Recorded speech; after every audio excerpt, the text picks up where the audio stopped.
ನೀವು ಸಕ್ಕರೆ ಮತ್ತು ಉಪ್ಪನ್ನ ಜಾಸ್ತಿ ತಿಂತೀರಾ? ಹಾಗಾದ್ರೆ ನೀವು ನಿಮ್ಮ ಆರೋಗ್ಯದ ಬಗ್ಗೆ ಕಾಳಜಿ ವಹಿಸೋದು ಮುಖ್ಯ.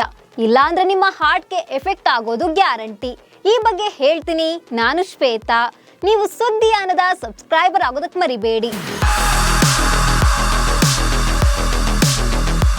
ಉಪ್ಪು ಹಾಗೂ ಸಕ್ಕರೆಯನ್ನ ಒಂದಲ್ಲ ಒಂದು ರೂಪದಲ್ಲಿ ಡೈಲಿ ಸೇವಿಸ್ತೇವೆ.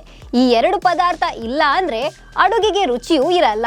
ಆದ್ರೆ ಇತ್ತೀಚೆಗೆ ಉಪ್ಪು ಹಾಗೂ ಸಕ್ಕರೆ ಆರೋಗ್ಯಕ್ಕೆ ಒಳ್ಳೆಯದಲ್ಲ ಅನ್ನೋ ಮಾತು ಕೇಳಿ ಬರ್ತಾ ಇದೆ. ಇದು ಹೃದಯದ ಆರೋಗ್ಯದ ಮೇಲೆ ಗಂಭೀರ ಪರಿಣಾಮ ಬೀಳುತ್ತೆ ಅಂತ ಹೇಳಲಾಗ್ತಿದೆ.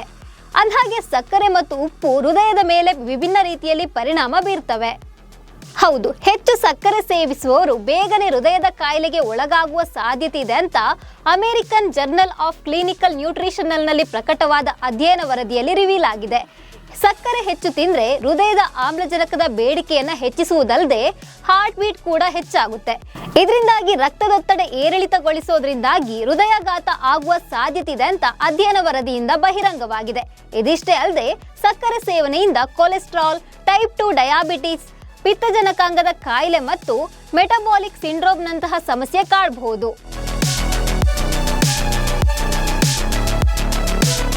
ಇನ್ನು ಸೋಡಿಯಂ ಸಮೃದ್ಧವಾಗಿರುವ ಉಪ್ಪು ದೇಹಕ್ಕೆ ಅಗತ್ಯವಾಗಿದ್ರೂ ಅದರ ಹೆಚ್ಚು ಸೇವಿಸೋದ್ರಿಂದ ರಕ್ತದೊತ್ತಡ ಹೆಚ್ಚಾಗುತ್ತೆ. ಇದು ಹೃದಯಕ್ಕೆ ತುಂಬಾ ಡೇಂಜರ್. ಉಪ್ಪನ್ನು ಹೆಚ್ಚು ಸೇವಿಸೋದ್ರಿಂದ ರಕ್ತನಾಳ ಗಟ್ಟಿಗೊಳಿಸುತ್ತೆ. ಇದು ಹೃದಯವನ್ನ ಹೆಚ್ಚು ಕೆಲಸ ಮಾಡಲು ಒತ್ತಾಯಿಸುತ್ತೆ. ಇದರಿಂದಾಗಿ ಅಪಧಮನಿಯ ಗೋಡೆಗಳಿಗೆ ಹಾನಿಯುಂಟಾಗೋದಲ್ಲದೆ ಪ್ಲೇಕ್ ರಚನೆ ಕಡಿಮೆಯಾಗುತ್ತೆ. ಇದರಿಂದಾಗಿ ಹೃದಯಾಘಾತ, ಪಾರ್ಶ್ವವಾಯುವಿಗೆ ತುತ್ತಾಗುವ ಸಾಧ್ಯತೆ ಇದೆ.